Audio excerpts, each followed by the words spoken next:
It's something that I'm understanding about failing that I thought it would be interesting to share to you here on this episode. So I was talking to my friend last week and I was telling them about what is currently going on and how we can fix this problem of having a moment where there's an intensity of distraction and intensity of not wanting to do anything, basically. So let's say, for example, let me paint a picture for you. You're working 8 hours a day. Within that 8 hours a day, the first 4 hours of that day, you are focused. You are dedicated. You are focused on the work, and your energy and your focus and your mind is targeted toward the goal. Now, you might have a few moments there where you take a break and you walk or you go to the restroom, you drink water, or you do something like that, but you are focused and you are less distracted. You are less distracted. Now, after that 4 hours of intense focus, you take a break. That break usually should rejuvenate you and you might eat a lunch. Now and then you once you eat, you go back to work. And then after 2 hours of working again, you crash. And the crash is so noticeable to where you don't want to do anything. You're unmotivated. You become less productive. You know, you still have 2 hours, 2 more hours that you need to be able to push through. And what is going to push through that? So one of the things that my friend said was regulating the way you are eating should usually help with stuff like this. So if you are eating where at this particular time, maybe regulate it so where you can eat at a time where the crash out would happen after the 8 hours of you working.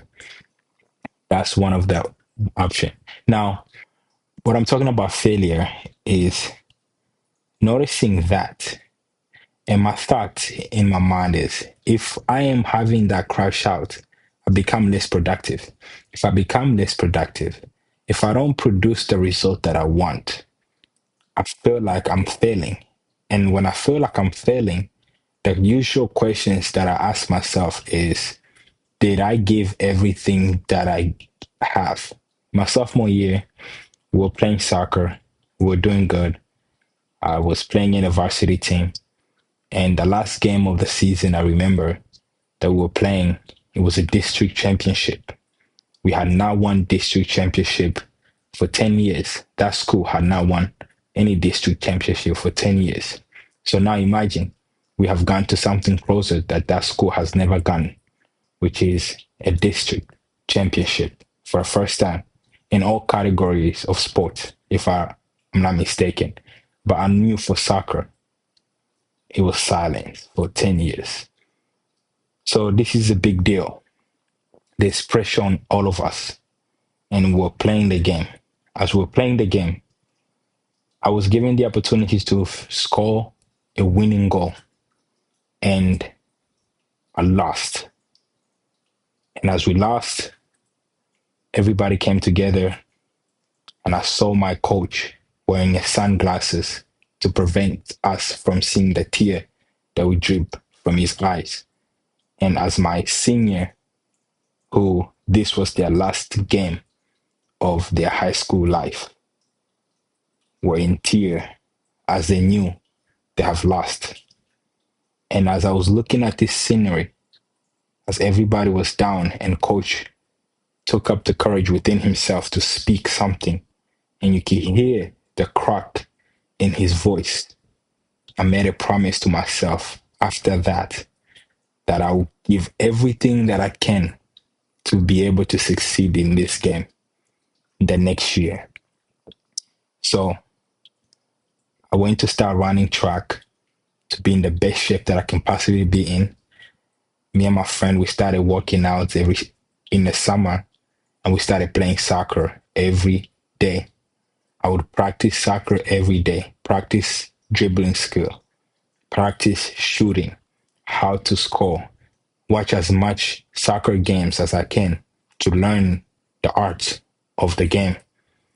And when I came back that season for my junior year, I came back in the best shape of my life. And I was given the captain bag. So I was the captain of the team. We started playing in that season. I made sure I score as many goals as I can. I think I was the highest scoring goal in my team. And I think in the district, I was also leading. We came face to face again with the same moment where we went to the district championship to win.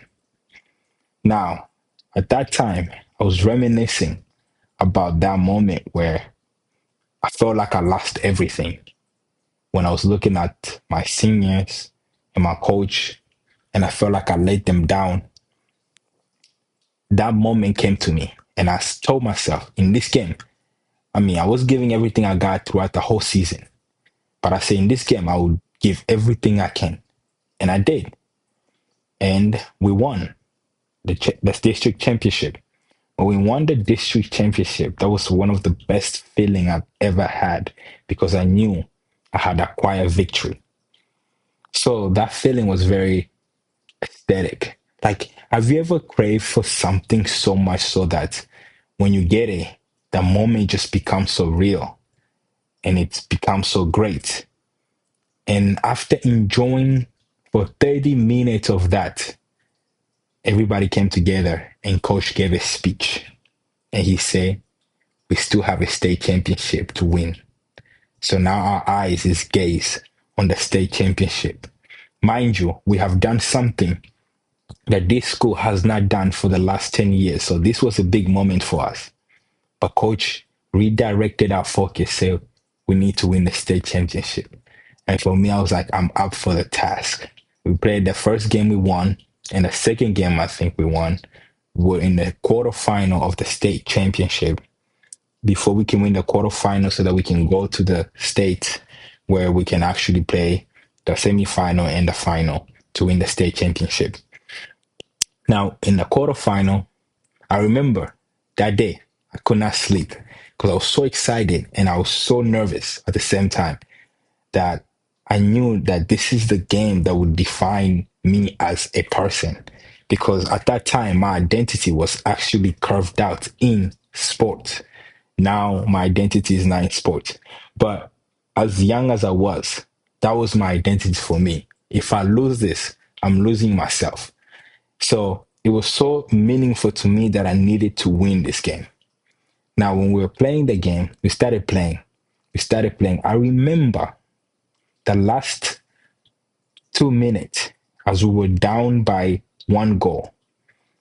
I remember that I gave everything that I can possibly give. Now, mind you, I'm at the peak of myself when it comes to the best condition. I was the best in shape. I could run 90 minutes nonstop and I'll still have more tank in me. And my heart, my lung was expanding. I could feel the exhaustion. And I was so tired. I was sweating. And my focus kind of became, I was so sharp. I was so focused. My eyes became a little bit blurry. And I remember as coach was screaming, like, he said something about keep going, something about pain, no gain, or something like that. And I remember as we were drilling ourselves to want to score one more goal so that we can draw and go to the after play. I remember giving everything I had. Like I knew at that moment, I was like, this is what I can do. This is me. I'm giving everything I had. Mind you, I'm the striker. I'm the top scorer. And it's up to me. I felt the pressure of wanting to score and having to score. And as the whistle blow, feeling like I gave everything I had, but there was something that I just couldn't reach. And we lost. Now, this pain that I felt was a different pain than the one I felt in my sophomore year. This pain was different. Although there were seniors that were crying, the room felt heavy. The moment felt so unreal.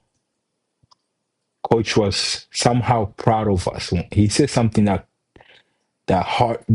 echoes to the heart, to my heart, because I was like, I should have I should have won this. I should have scored. Like I was like trying to put the blame on myself, but I knew that I gave everything I had. But I was trying to find a way to blame myself, like last time, because my sophomore year I was blaming myself for not winning. And I was right because I didn't give everything I had. But this time I was trying to find a way to blame myself. And then coach said something that was very interesting. He said that I'm proud of you guys. You guys gave everything you had. You fight a good fight. And when I went to bed that night, it was different than my sophomore year. My sophomore year, I was more in a state of regret. But this time it was different. I slept. I slept. And although it was painful, although the failure was painful, but I slept. And I felt as if I had done everything I can. Now, question. And for anyone that is watching, I know it's kind of getting a little deeper there, but for anyone that is watching, question for you. Giving everything that you have and still failing. If you have ever felt that, how do you get back from that? And it took time to get back on my feet when it comes to that, but at least I knew that I had given everything I had. So every time I'm having this crash out when I'm working and my productivity level dropped, I'm asking this question again. Am I giving everything I had? Or am I just gonna finish my day and ask myself, I didn't give everything I have? So now lately I've been trying to monitor myself so that I can make sure I become more productive. So if you have any solution to that, leave a comment below and just type out on how you are. If you're dealing with this, type it out and maybe we can solve it out together. I know there's a lot of people who are dealing with it too, but it's a way to find a way to maximize on productivity. But I don't want at the end of the day coming back home and asking myself, did I give everything I had? And the answer is no. I don't want that. I want the answer to be always be yes, that I gave everything I had. Even if I fail, at least I knew, at least I know within myself that I gave everything I had. And what more can I give? As a captain, I always say give 120%. Well, my coach used to say give 150%. Now it's like I have to give 200% because I don't want to fail in any way, in any form, in any shape. And I hate the feeling of failure, especially when it comes to feeling as if I did not give everything I had. I hate that feeling. So this is the Elevate podcast, Uncovering Life. If you learn anything and this is your first time on this YouTube channel, hit the subscribe button. I release videos like this every Monday, and I'll start releasing videos with two people as I'm setting up a new setting right now. Two people will be, so that way we can have conversations with different guests and different people on elevating. Thank you for tuning in.